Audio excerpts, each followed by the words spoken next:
My husband suggested that I make a mural on our garage. I've already painted our shutters, so why not? To plan the mural, I need measurements.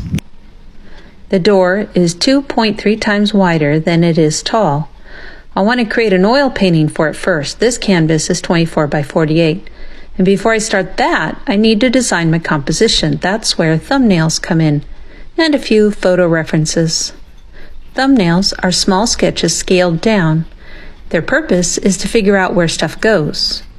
Where are the big and little shapes? Where are the lights and darks? How do the subjects, shapes, and lights and darks interact with each other?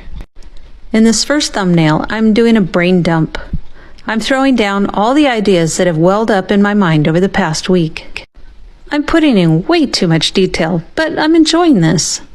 Just filling up the rectangle with critters. But I think I made the foreground birds a bit too large. So I'm working on a second version of the thumbnail above. Then I remember I need to simplify, maybe get more abstract. I don't need to make a literal scene with everyone at the proper sizes. The dotted lines on the two sides is where the canvas stops and the garage door is a bit wider. Okay, so I like where this is going. I'm loosening up, but I'll need more thumbnails.